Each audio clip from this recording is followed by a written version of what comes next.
Duas guerras estão em andamento entre Israel e o Hamas. Uma é o confronto armado em si, a outra é a guerra de informação, o que torna qualquer análise, qualquer juízo sobre o assunto muito difícil, muito arriscado. Mas, curiosamente, há um grande número de pessoas escrevendo, falando, postando, analisando e emitindo juízos enérgicos, convictos sobre o tema. Com base no quê? Eu penso que há um grande número de pessoas cuja base para fazer as afirmações que fazem, as análises que fazem, as conclusões a que chegam, a base dessas pessoas é a sua filiação, a sua identificação política com um dos lados, Palestina ou Israel.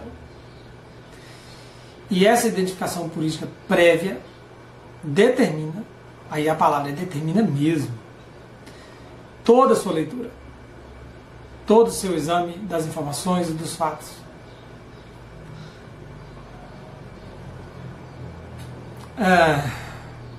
Será se pesquisadores, intelectuais, cientistas podem permitir que esse determinismo político ocorra? Será se um profissional cuja tarefa primordial é produzir e difundir o conhecimento pode permitir isso? Pode fazer isso? Poder pode. Talvez a melhor pergunta é, será se deve? É claro que todos nós estamos imersos numa cultura, temos nossas preferências políticas, mas quando as fake news, a desinformação, o negacionismo bate à nossa porta, nós reagimos e dizemos com razão: a ciência existe. Na verdade, é indispensável. No nosso caso, como historiadores, nós gostamos de dizer, nós trabalhamos com fontes, nós temos método, nem tudo é narrativa. Pois é. Vamos trazer para a conversa Eduardo Said, um dos intelectuais bastante influentes no século XX, aliás, com uma biografia emblemática.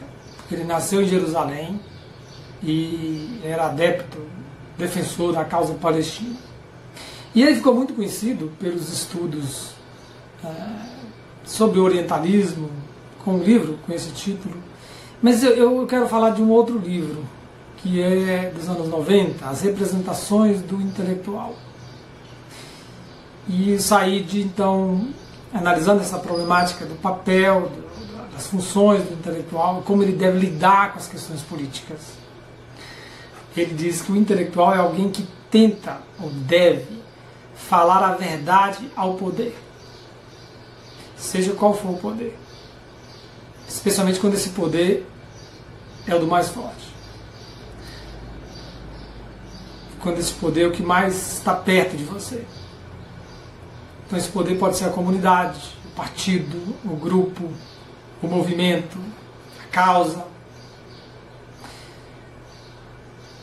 E ele diz, ele está escrevendo nos anos 90, na verdade são palestras que depois são publicadas como livro, e ele então dizia, todo mundo agora sabe que as pretensões de uma verdade universal já se perderam. No entanto, permanece a necessidade de que os intelectuais tenham um compromisso com a verdade, apesar dessas dificuldades, com a liberdade, com a justiça. E para isso, dizia Said, ele dizia, eu sou contra a conversão e a crença em qualquer tipo de Deus político. A frase dele, Said. Por quê? Continua Said. Porque quando se serve a um Deus sem qualquer visão crítica, todos os demônios vão estar sempre do outro lado. Você perdeu o senso crítico, para usar um jargão, né? Você perdeu a capacidade de análise quando tem um Deus político a quem servir. Isso não significa, Said não está dizendo isso, que o intelectual, o cientista seja alguém isento. Aliás, ele é muito crítico. O livro inteiro é uma crítica à ideia do intelectual isento, do intelectual sem engajamento. Exatamente para se engajar em favor do que é justo, do que é correto, da liberdade, da verdade, como ele dizia, dos mais fracos, dos injustiçados, dizia Said.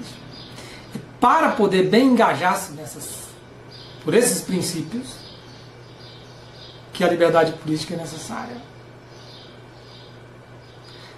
Termina ele dizendo: esses deuses políticos, sempre falham. Por isso, o intelectual deve ser secular e cético. Seu compromisso é com a verdade, a justiça e a liberdade.